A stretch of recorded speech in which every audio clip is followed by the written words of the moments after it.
Hello everyone, welcome to Monday. I hope you had a great holiday weekend. The market is doing spectacular today as evidenced by the green shirt. The S&P 500 was up almost 1.6% today, which is fantastic.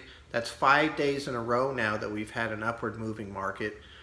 And there seems to be some similar situations to last week where the expectations are just a lot lower than the reporting that's coming out. And even though some of the reporting is still pretty poor, it's better than what was expected, and the market's moving up on that.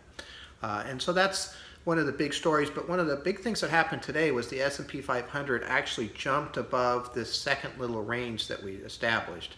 So if you remember, we spent about 6 weeks in one range. That became fantastic support. In that second range that we hit, it was hitting the top of that quite often and bouncing up, and it held. And now we're above the second range. So we now have two different price points to support us if things start to go down.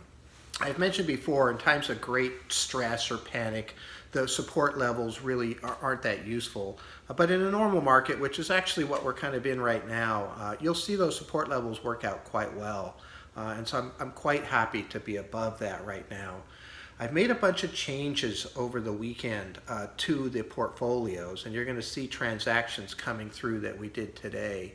I'm really just trying to refine everything and continue to move. We've been outperforming the market on a pretty regular basis, and I want to keep going with that.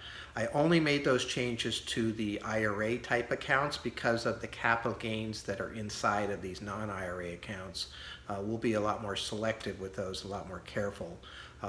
And we don't have commissions any longer with TD Ameritrade, so it makes it easier to make some of these changes and really get things going in the right direction. So watch for that, and I will look forward to talking to you tomorrow and see what happens. Thank you.